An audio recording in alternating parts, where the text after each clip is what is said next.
번째 경기 바이오돌리드 대 지로나 분석 시작해보겠습니다. 바이오돌리드는 시즌 막판 9연패에 리그 최하위 고착 26득점 85실점이라는 참담한 성적으로 완전히 무너진 상태고, 마요르카전에서도 세트피스 선제골 후 수비 집중력 붕괴로 역전을 허용했으며 바르셀로나전에서도 수비 조직이 쉽게 무너졌고, 특히 수비 라인은 오스카르 칸델라 조합의 조직력 부족과 풀백 아즈누의 소극적 움직임으로 인해 실점 위험이 지속된다. 중원 니키처 코메르트도 볼 연결과 전진 흐름이 단절되며 경기 주도권을 내주기 일쑤고, 이선 아말라 모르의 움직임도 득점 연결이 되지 않으며 전반 10분 이후 체력 저하가 뚜렷하다. 지로나는 마요르카전 1대0 승리를 통해 하락세에서 벗어났고, 최근 3경기에서 멀티 실점을 허용하지 않는 등 수비 안정감을 회복했고, 전술은 4-3-3 기반이며 블린트의 빌드업 가담 마르틴 에레라의 중원 압박은 바이아돌리드보다 한 수이고, 전방 스투아니는 박슨의 움직임과 공중볼 장악력이 뛰어나며 아스프리아 포르투는 측면 침투와 연계에서 위협적인 장면을 자주 만들어낸다. 다만 후반 교체 이후 압박이 느슨해지고 수비 혼선이 생긴다는 점은 여전히 숙제로 남는다. 지로나는 점유율과 압박 조합, 측면 전개, 박슨의 장악력 등 거의 모든 전술적 항목에서 바이아돌리드를 앞선다. 반면 바이아돌리드는 체력, 집중력, 수비 조직력, 득점 루트 등 전반적인 팀 구조 자체가 무너진 상태고, 홈 마지막 경기라는 동기부여는 존재하나 전술적 대응 능력은 매우 낮고, 지로나의 전방 압박과 점유 운영에 밀릴 가능성이 크고, 경기 흐름은 지로나의 우세 속 저득점 결과로 이어질 확률이 높다. 두 번째 경기 레알 소시에다드 대 셀타비고 분석 시작해보겠습니다. 최근 5경기 무승, 아틀레티코전 0대4 대패는 팀 전술 붕괴와 창의성 부재의 결정판이었고, 오야르사발 쿠보의 연계는 완전히 끊겼고, 쿠보 중심의 측면 단조로운 전개는 상대 수비에 쉽게 막히고 있고, 전술적으로는 4-2-3-1 구조로 주비맨디 멘데스 중원 조합이 후방 빌드업을 주도하나 전진 속도가 느리고 수직, 패스 옵션 부족으로 결정적인 찬스를 만들지 못하고 있고, 풀백 트라우레는 공격 가담 후 복귀가 느리고 세컨볼 회수율도 낮고, 자카리안, 베커, 오스카르손의 결장은 공격 창의성과 변화를 제한하는 요인이다. 최근 세비야전 3대2승, 레알 마드리드전 2-3분전, 비아레알전 3대0 완승 등 상승세가 확연하고, 스베드베리, 두란, 이글레시아스, 아스파스로 구성된 공격 라인은 공간 활용과 포지션 스위칭 능력이 뛰어나며 측면과 하프스페이스 공략에 강점이 있고, 중원에서는 무리바 벨트란과 활동량과 압박에서 우위를 점할 수 있고, 윙백 민게사 하비 로드리게스의 오버래핑은 측면 전개를 더욱 위협적으로 만든다. 수비진 결장은 있지만 로드리게스의 대체 출전으로 균형을 맞추고 있다.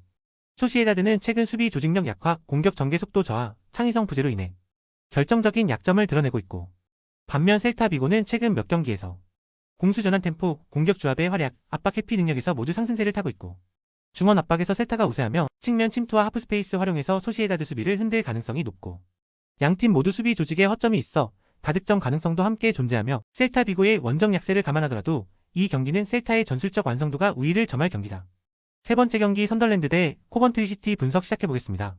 직전 코벤트리전 2대1 승리로 6경기 연속 무승에서 탈출했고, 마인다의 기민한 결승골, 경기 막판 집중력 회복은 고무적이지만 홈에서의 부진은 여전하며 최근 리그 기준 3연속 홈 0대1 패배, 11경기 중 단 3승이라는 낮은 승률은 홈 주도권 확보에 의문을 남긴다.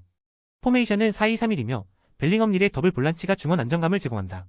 그러나 전개 속도와 패스 연결에서 간헐적인 단절이 발생하며 마인다 이시도르의 마무리는 기복이 크고, 로버츠 르페 조합은 측면에서의 변속을 주도하지만 선제 실점 후 라인을 끌어올리는 구조에서 수비 불안이 노출된다.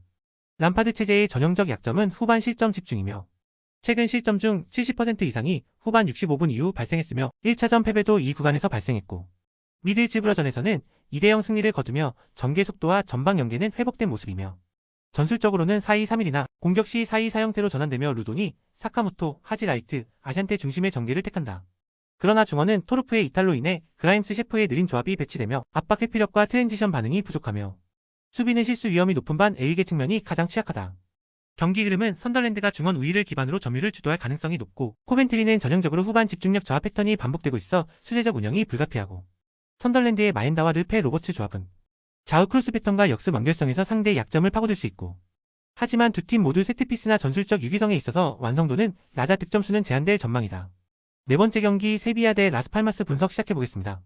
리그 8경기 무승 속에 최근 셀타 비고전에서도 2대3 패배를 당하며 심각한 수비 불안과 집중력 저하를 재확인했고, 4-4-2 구조에서 수소와 사울의 중원 연계는 활발하지만 중앙 라인과 하프스페이스 방어가 허약해 실점 가능성이 항상 열려있고, 루케바키오와 로메로의 최전방 조합은 공간 침투에는 강점이 있으나 결정력은 의문이며, 빌드업은 구델리 살라스 중심의 롱볼로 운영될 가능성이 높고, 좌우 풀백이 적극적으로 올라설 경우 역습 리스크가 동반된다. 최근 3연패 중이며 실점 대부분이 후반 집중력 붕괴에서 비롯됐고, 좌우 풀백의 수비 불안과 중원 압박의 실종은 빌드업보다 롱볼 의존도를 높이고 있으며, 산드로 맥버니의 투톱은 피지컬과 활동량은 괜찮으나 득점 전환율은 낮고, 몰레이로의 중거리와 침투 능력은 여전히 무기지만 전체적인 속도감이 떨어지고 세트피스 방어도 불안정하며, 수비 전환 시 대형 복귀가 느려 상대에게 연속 슈팅 기회를 허용하는 경향이 있다.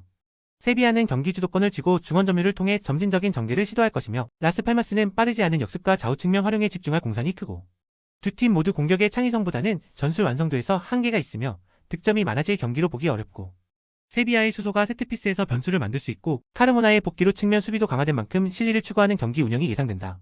후반 득점으로 이어지는 신승 가능성이 높다.